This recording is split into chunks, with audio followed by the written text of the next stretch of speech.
Okay, let's talk about the Gaetz thing.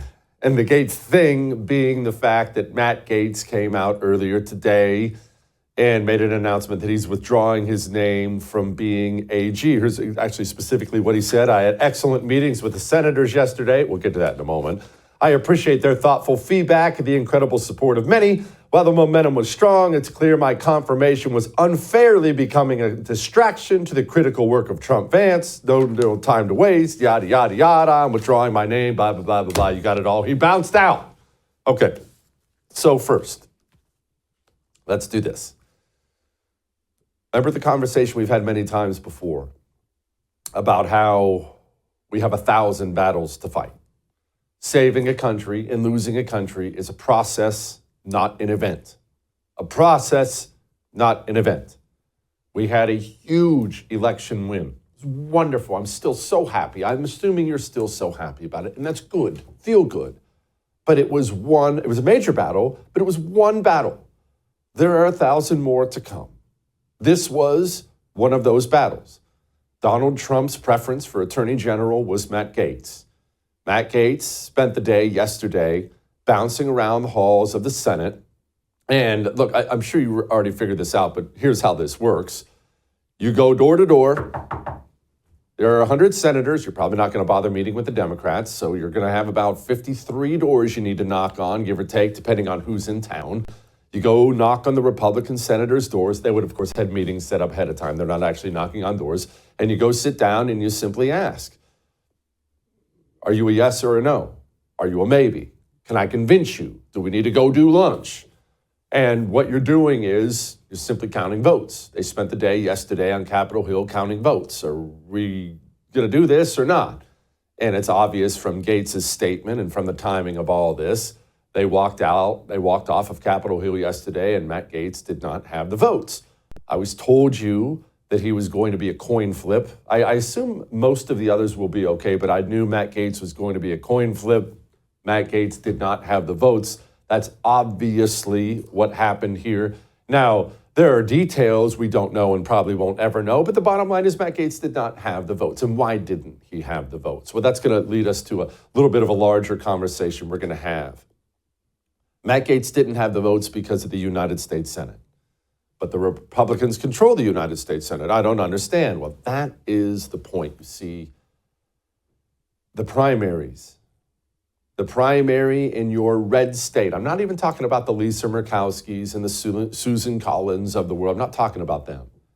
I'm talking about our red state senator problem, because we have a big one. We have states that are blood red.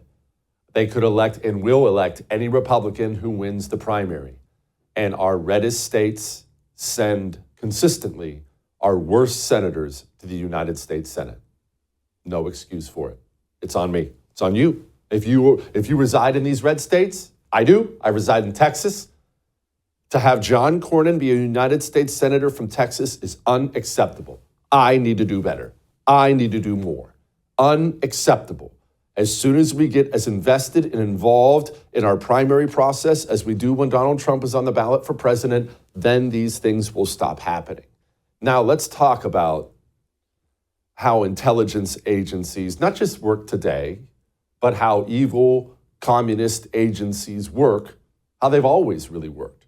You see, the communist knows how to use your values against you. This is a conversation we've had many times, but because his only value is the revolution. He doesn't have anything else.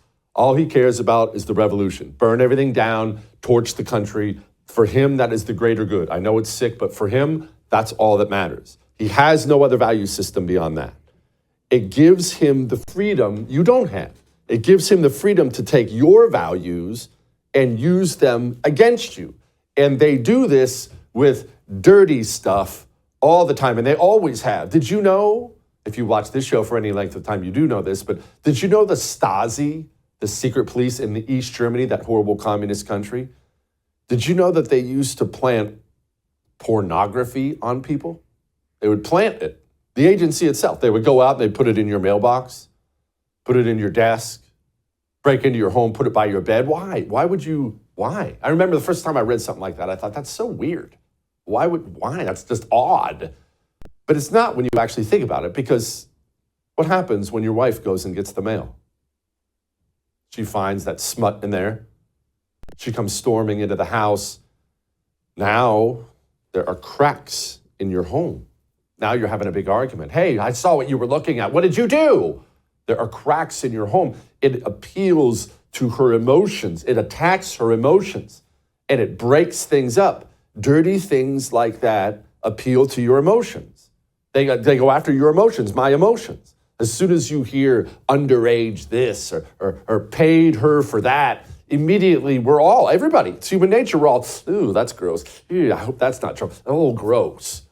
And you see that value system of yours, which is good. I'm not criticizing your value system. That value system of yours is used against you by evil communist agencies all the time. Do you remember? We've talked about this on the show before. Do you remember Cheryl Atkinson? She's still around, so I hope you do remember her, a wonderful journalist. And what happened was she was with, I believe, CBS at the time, and she was going after Barack Obama. This is when Barack Obama was president. She was one of the few journalists in the country who was willing to really expose the evil things Barack Obama was doing. And of course, because Barack Obama is an evil demonic communist, he sent the government after Cheryl Atkinson. And do you remember what Cheryl Atkinson testified the FBI tried to do? Remember this? It sucks being set up by the government and surveilled by the government. And sometimes it takes far too long to be able to clear those matters up. May I say one little reported facet of my case is one of the federal agents involved in one of the operations against me said that they intended to plant child porn in my husband's computer. This is the FBI. There's been a case that's currently in litigation, unrelated, in which an FBI agent has testified that they did that. They have done that. It was not accomplished in my case. I guess the curtain was drawn on that facet of the operation prior to them doing it. But imagine how you ever get out of that. They knew we had a young daughter at home and had allegedly conspired to do that. This is not some internet wingnut. That's Cheryl Atkinson, and as she said, it's part of the public record now. These agencies, why would you plant child porn on somebody's computer? Why would you do such a thing? Because they understand the second I say the words, child porn, what do you do? Same thing I do. Oh gosh, ew, no, gross, ah. It creates this emotion inside of you.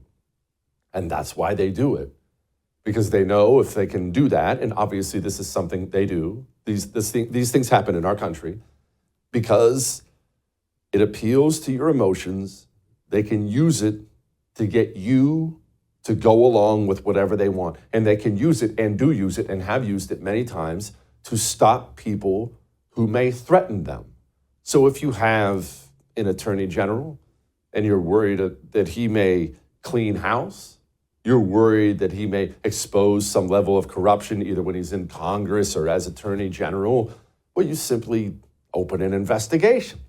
Grab a flimsy witness here, a flimsy witness there. It doesn't matter that they'll be discredited. It doesn't matter what is said. The bottom line is the second you start an investigation, an underage girl paying women, immediately, people who don't think, they start to cringe, they pull back, and you've applied that stain to the person you're trying to destroy. And this is not something that happens in East Germany. East Germany's gone. This is something that happens now in the United States of America. Your intelligence agencies, and that is what the FBI is now, but all of them, the intelligence agencies of this country, use these things with regularity to destroy the reputations of anybody who may threaten them in the end. And of course, they do it because, well, look what happened today. They do it because it works. Now, this goes to a talk we've had before. How do you defeat that? How can you fight back against something like that? Well, you stop giving these agencies legitimacy. You see the problem in the United States Senate, why Matt Gaetz wasn't going to get through the United States Senate, as the United States Senate is still full of low-T GOP losers who see FBI and they think, well, there's an FBI investigation. Clearly, it's very, very important. Instead of looking like at the FBI like the checker, which is what it actually is, they still look at it like the great men and women at the FBI. And as long as you look at them like that, you have no chance. They will take the trust you give them, they will take the legitimacy you give them, and they will form a weapon out of it, and they will attack you with it, and they will succeed, just like they did now. We're going to get an AG. I bet you it'll be a good one, too. So don't sit and cry tonight. We lost the battle. It's okay. We'll fight more. We'll win more. We'll lose more. But that's what happened here. And as long as you give these agencies legitimacy, they will keep doing the same thing over and over and over again. And be careful, because maybe right now you're sitting there saying, and I would understand this, but Jesse, I don't like Matt Gaetz. I think he's obnoxious. I think he's a jerk. I don't care for Matt Gaetz. I don't want to hang out with him at all. It's not about Matt Gaetz. It's about something so much bigger than Matt Gaetz, because today it was Matt Gaetz. Tomorrow, maybe they're putting something on your computer. All that may have made you uncomfortable, but I am right. I would thank you for coming to my YouTube channel, but I know how brilliant it is, and I know you love it here. So subscribe and watch. We're going to start really ramping things up and putting some funny stuff, some interesting stuff out there, some collaborations. Either way, my YouTube channel is officially the place to be. So stick around.